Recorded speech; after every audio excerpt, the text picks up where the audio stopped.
Hello, everyone. I appreciate that you're all here during the lunch. Devox gave me only 15 minutes during the lunch, so PWA or lunch, yeah. So I appreciate seeing you here. I'm not sure how we can manage to fit such a broad topic in 15 minutes, but so if I rush things a bit, just let me know. And I suggest that you just send me a message on either Twitter or email if you have any questions, because I can talk about progressive web apps for a long time, and if you have any questions, if you need help, just let me know. I will do my best.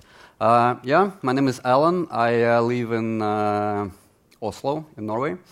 I work in a company called Anonic, and we build something that we like to call a web operating system or web platform, which helps developers build their own apps. So check us out.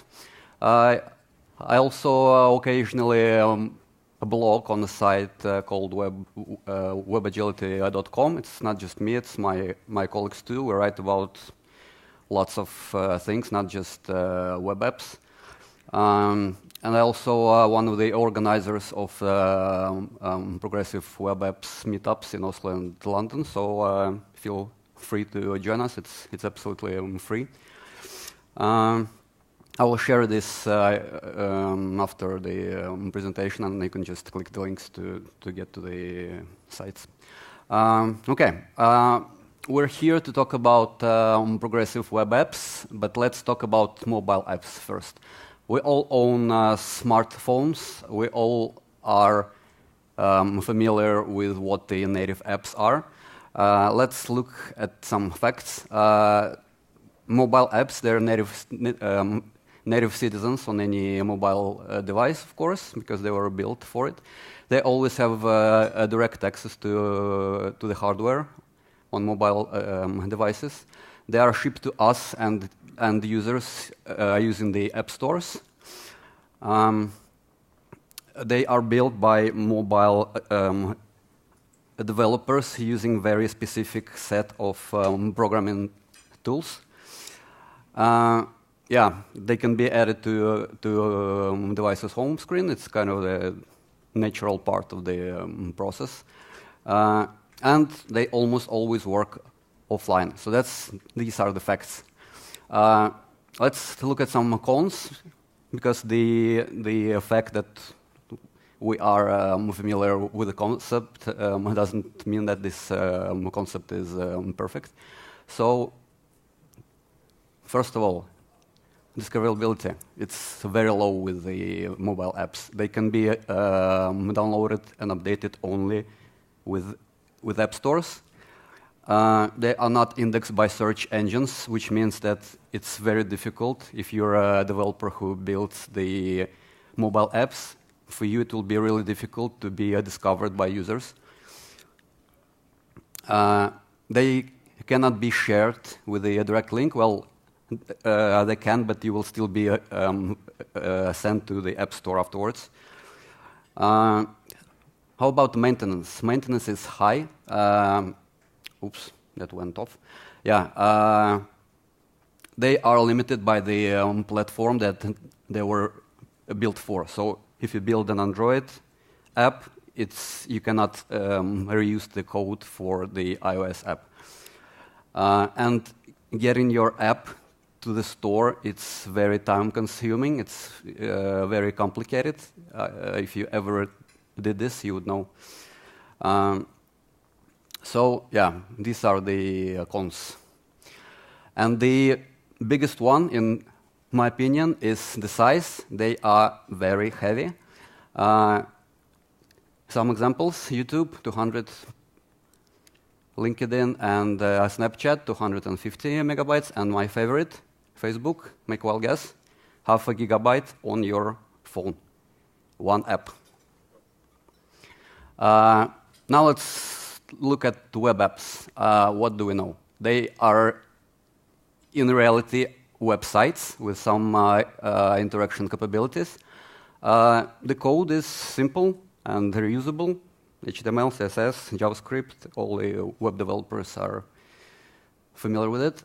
They work everywhere, across all platforms, but of course they use browser as a container. You don't have to download web app. You just open a URL and you have the web app on your device. And of course they are indexed by Google engines and other search engines, and they are easily discoverable by end users. No approval. Anyone can make an app and deploy it. And they are lightweight. It's of course based on the app, but usually they're lightweight. Facebook, their web app is only 4 megabytes, just compared to half a gigabyte of the mobile app. But it would be unfair to not mention cons of the web apps, of course. They don't look like mobile apps, so UI is nowhere close. They almost always need internet access because they're websites, as I said, so they almost never work offline. Access to the device hardware is very limited. And they're not safe, meaning that anyone can build and deploy a web app. It doesn't have to be approved. And network performance will always affect a user experience. If your network is poor, if you don't have access to internet at all, then your user will be irritated by seeing the constant spinners and So as you can see, native apps, they live in their own world. Web apps live in a totally different world. So it's like two different worlds not colliding. Is it really native apps versus web apps? This is a really good example. It's Facebook again. So one of these is a mobile app, and another one is a web app. As you can see, they're very similar. So the left one is mobile app, and the right one is a web app. As you can see, they're almost identical. So yeah, do they really live in two different worlds? What if I told you that web developers can finally create mobile apps? That would be just awesome, right? And this is happening right now thanks to progressive web applications. So this is the relatively new topic that is becoming more and more popular in the last couple of years. I'm sure that you heard of it. How many heard of the progressive web apps? Okay, half a room, cool. So the rest of you then is wondering, what is this, right? Let's try to find out. The concept was conceived and suggested in 2015 by Google, of course. And according to them, progressive web apps are experiences that combine the best of the web and the best of the mobile apps. So it's important to understand that this is not a language, this is not a switch in the config, this is not some tool that you can use. This is experiences. This is the set of requirements that your app has to fulfill in order to be called a progressive web app. So let's quickly look at what this is. So they work on every platform, for every user, on any network. They will fit any device. They don't depend on the network, which means that user should always get some meaningful content.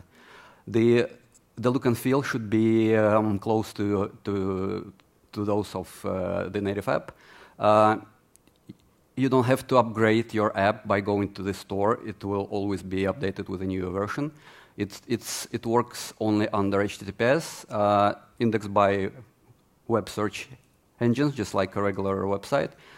They use push notifications, just like native apps, to engage the user. Just as native apps, they can be added to your device's home screen, and they can easily be shared so you just send a link to the app to your colleague or friend, and that's it. So we don't have a lot of time, so let's look at this one. This is one of the most important. So how do PWA work offline? They do it thanks to a service worker, and this basically is the heart of your PWA.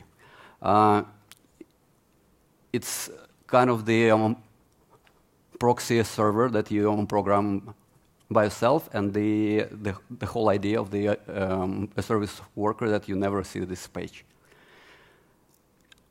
So it caches the resources, it caches the shell of your app, and it makes sure that even when user is offline, it will be served some content. In a nutshell, it's just a JavaScript file. You don't have to look at the code. It was just to show you that this is a regular JavaScript file. And registering the service worker is super simple, so that it's just a couple of lines of code.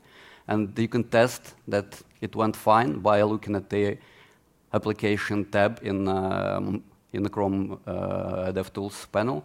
If everything is good, then you will see this. So here it says that it's up and running. And another essential part of any PWA is web manifest. This is what actually turns your website into web app. So this is just a very simple JSON file where you describe the look and behavior and the properties of your web app on a mobile device. And again, you register it by just adding one line to your index.html or whatever you use as a main file. And again, you can test if your manifest is up by checking this application tab in DevTools. If you're not sure whether your app is progressive enough, then you can run audit. Again, it's in DevTools in Chrome. You start it, and you get something like this. So it will actually show you the score of your app. And not only that, but it will also show you how you can improve your score. Browser support. Oh, so little time. Yes. Obviously, these guys, they support. They have supported the concept right from the start. So in the Chrome, Mozilla, and Opera, everything is good. With Edge, they took their time as always. But last fall, they announced that they will support service workers in Edge. With Safari, it was very funny. They kept quiet all the way until all of the browsers supported. And then in the beginning of this year, they finally announced that they will also support it in Safari. And the last release of Safari has the support for service workers. So now all the major browsers support it. Yeah, and the why would you even spend time building a progressive web app? How can you convince your boss or manager that you should spend time on this? The answer is conversion.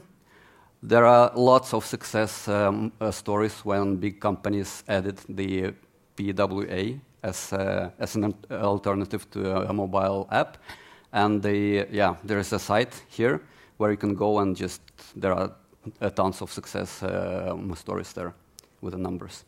Resources, I suggest you go to this page. We made it as kind of the landing page for all the developers interested in building progressive web apps. It has links to different pages. It has links to different resources. And we keep this page updated at all times, so I suggest that you follow this. Yeah, and that's it from me. Time's up. Yes.